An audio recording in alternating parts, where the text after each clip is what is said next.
You are vibrational beings. You are flesh, blood, and bone. We acknowledge that. And you are a beautiful bunch of beasts. But you are vibration first and foremost. You are vibrational beings. You are consciousness pulsing. And you are more about the non-physical consciousness that you don't remember than you are about the physical consciousness that you've come to know as you. You are source energy in physical bodies who are seen by source as perfection out here on the leading edge, having contrasting experiences so that you can take thought and experience and expansion beyond that which it has been before. So here you are, and here we are, and here you are, and here your inner beings are. And all you have to do is get a sense of this vibrational relativity and then make a decision that nothing is more important to you than that you feel good. And then bit by bit, and we really mean that, bit by bit, incrementally work your way up the emotional scale. The emotional scale goes from despair or depression all the way up to ecstasy or bliss or joy.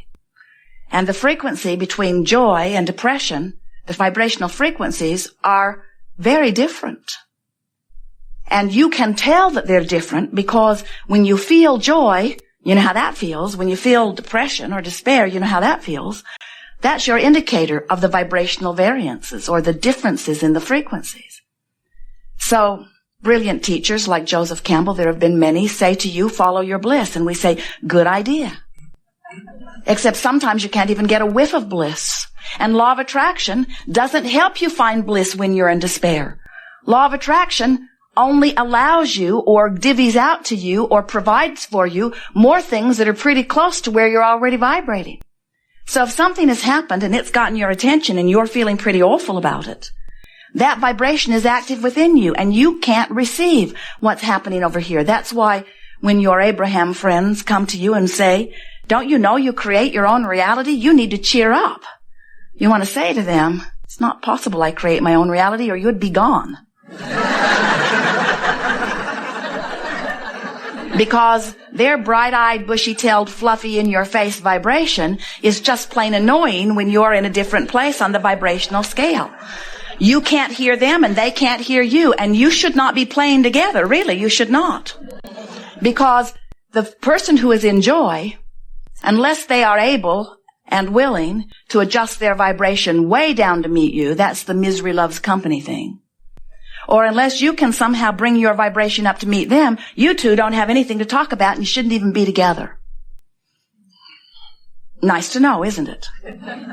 Well, here we have a room full of teachers who think that that word is synonymous with servants. Shouldn't I provide the service that I was born to provide? Don't I owe it to the downtrodden to bring them out of it? And we say, of course you are uplifters. But balancing your energy is what you are here about. And those who will benefit by your balanced energy, source energy and law of attraction will point in your direction. And so when they show up in your experience, they're there for a reason. But the reason is not for you to meet them in their lower vibration. It's for them to have an opportunity to join you in your higher vibration. So your best work and your best service to those who surround you is to get as tuned in, tapped in, turned on as you can, get in vibrational alignment with who you are, and let law of attraction match you up.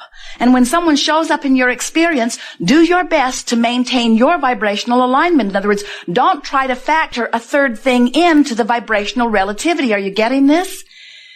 Because there are only two factors that you can synthesize or adjust or massage or understand.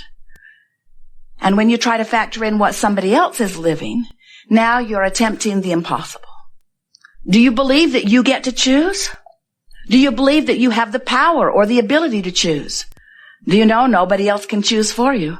Nobody can get inside of you. Nobody else could even begin to understand the vibrational relativity between where you are and where you want to be. Nobody's walked in your footsteps. Nobody's been there incrementally as you've launched those rockets. But source energy has, and oh, the future that is aligning for you. People say, be careful what you wish for, you might get it. We say, every wish that you have ever offered is out there pulsing and waiting for you. You've just got to find alignment with it, you see. So, why don't you know that? Why is it not as easy for you to get this as it is for us to get this? Besides the fact that we're really, really very smart. You are too. But the difference is, here in your physical form, 99% more than 99%, almost all, 99.999999% of every creation is complete before you see any physical evidence of it at all. So there's a lot of vibrational alignment that takes place before manifestation begins to appear in your experience. And that's a very good thing. That provides you this wonderful buffer of time where you can get into alignment. But what that means is, right now, we really want you to hear this. Right now, in the way you feel and the attitude, the mood, right now, the way you feel is your indicator of exactly what manifestations you are moving toward. Now, there's a lot of them out there. Some you really like when they get here. Some of them you're not going to like so much when they get here. You're creating all of them. And the way you feel is your indicator of what you're closing the gap on. In other words, there are people who right now are sick, who have cleaned up their vibration, who are moving away from sickness to wellness. And even though the manifestation of the wellness is not apparent yet, because 99% of the vibration is in place before it is apparent, they're moving in the right direction. And they know it because their emotions are saying to them things like joy and love and appreciation. In other words, they're feeling good. But there could be a person with no physical evidence of illness in their body moving swiftly or actively toward a manifestation of an illness, and they don't know it yet. They're on the path toward illness. They don't know it unless they know that anger, fear, depression are indicators of the direction that they are moving. So people say the oddest thing, odd to us anyway, they say, it just came out of nowhere. And we say, no, it didn't. It didn't come out of nowhere. You practiced the vibration of it hard and long. This is a wonderful buffer of time you've got going here, where you have to solidify a vibration pretty well. Then people say, well, then why are children born with deficiencies? And we say, well, first of all, you don't know that it wasn't their intention, and you cannot compare what you are wanting with what anyone else is creating. But we know that's a hard one to swallow. Why would anyone want something that I don't want? We say, it's a diverse universe. You didn't come here to be the same. You came here in your differences to provide a well-stocked kitchen to allow others and yourselves opportunities to define and decide what you want. You did not say, I will come forth into the physical and I will take all the ideas that exist and whittle them down to a few good ideas. You said, I'll come forth into a diverse environment and we will expand the ideas still further. We will expand the ingredients. You say, I think that ingredient should be removed from the kitchen because I don't want it in my pie. We say, then don't put it in your pie. And you say, but it shouldn't be in the kitchen because it might get in my pie. You say, it won't get in your pie if you don't put it in your pie. You say, somebody else might put it in my pie. You say, nobody else has access to your pie. Then you say, well, then how did those things I don't want in my pie get in my pie? We say, because you were focused upon other people putting things you didn't want in your pie in their pie, and you put it in your pie. Oh, you mean just giving my attention to something puts it in my pie? Now you're cooking. Now you're getting the sense of how you're making your pie. You do not need to remove things you do not want from this environment in order to live joyfully, but we certainly understand how it is that you feel that you need to, because if you are among the millions of people on the planet who still don't get it that you are vibrational in nature and that law of attraction is bringing things to you that match your vibration, we know that when you look at a circumstance that pleases you, you would like to promote more of that, and when you look at a circumstance that doesn't please you, you would like to stop that. But we want you to understand that in this vibrational-based universe, there is no such thing as exclusion. So when you say no to that thing that you do not want, you're actually putting it in your pie. When you say yes to something, you include it. When you say no to something, you include it because your attention to it activates it in your vibration, and that's how it gets in your pie. So we can understand how when you look around and you see things you don't want, like diseases or terrorists or anything that is unwanted, and you shout no at it, you would like it to go away. We know you would. We don't blame you at all. We just want to help you to understand that your attention to it causes an activation of it in your vibration. And when something is active in your vibration, you're moving toward it. It is just as simple as that. Don't fret about it. You have a huge buffer of time between the activation of something and the manifestation of something. And there's one more very significant point that we want to make to you. You are source energy embodied in these physical bodies. Well-being is the basis of all that you are. You don't have to work hard for well-being. You just have to stop doing that thing you're doing that is not allowing the well-being. There's not a source of well-being and a source of evil. You don't walk into a room and look for the dark switch on the wall.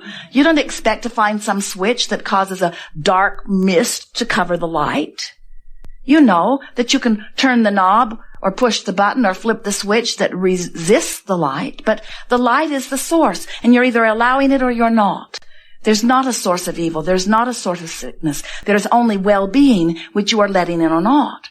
And then you say, well, then where did the sickness come from? Where did the evil come from? Where did the not good come from? And we say, you get fixated on things you don't want. You activate it in your vibration. You beat the drum of it. You make a big deal about it. You join groups about it. You spread the news about it. Turn on your television and ask yourself, where does this stuff come from? You can't watch the Weather Channel without being indoctrinated with all of the deficiencies of your physical body. In other words, there are so many people who still believe that they can push hard enough against this thing that they do not want that they can make it go away. And we want you to understand they're just putting it in their pie, and they're just causing you to think about it until you've got it in your pie, and then they'll say, see, we told you it was a problem. And we say it's only a problem if it's active in your vibration. If it's not active in your vibration, it cannot touch you in any way, you see. So those well-meaning people, or maybe not so well-meaning people, maybe they've figured it out. Maybe they've figured out that the population is more willing to look at the things that they feel that they need to push against than they are willing to look at the things that they are wanting. And we say that has been a trend that is shifting. It is shifting powerfully in your environment today. Fewer people are watching television today than ever before. And the reason, well, not than ever before, but then from the peak. In other words, before there was television, no one was watching it. But then you got really good at watching it, and now you are pulling away from it because more and more of you are beginning to recognize, hey, I don't feel as good when I do this as I do when I don't. And so more and more people's own guidance systems, even though they are not fully understanding them, are guiding them toward their own lives and what they can manage and what they can do about. And we want you to understand that when you discover that you are the creator of your own reality, and that the way you live is only about the vibrational integrity between you and you, between what you've launched and how you feel right now, and when you make a decision and you begin speaking a mantra that says, nothing is more important than that I feel good, and then you add to it what we're giving you here today, which is, I'm going to do my best to find the best feeling thought that I have available to me right now. I'm not going to demand bliss from despair. I'm not going to even demand bliss from frustration. Not now, not right now, this red hot minute. I'm just going to reach for the best feeling thought that I can find. If I'm angry, I'm going to find something that feels a little less angry, because for me now, the relief factor is the new thing that I've got my finger on the pulse of. I'm going to begin to pay attention to what thoughts that I can think that can take the tension away from me, that can take the tension of fear or the tension of anger or the tension of not believing, the tension of yearning, even the tension of hoping. There's tension in hoping, isn't there? Because you want something that you don't really believe you can get, but you want it. There's tension in that. There's a sort of tug of war that is indicated to you by your emotions. One last thing, and then we'll talk to you about anything you want to talk about. It's good to make peace with where you are, for a number of reasons. When you make peace with where you are, you improve the vibration of it right away, which moves you more swiftly to where you really want to be. When you make peace with where you are, you come immediately into vibrational alignment with what's being held for you in vibrational escrow, and those things begin to move into your experience right away. But the biggest reason that we want you to make peace with where you are is because you are physical fiends, and we, Your non-physical fiends, friends, fiends, same difference, will always be incomplete.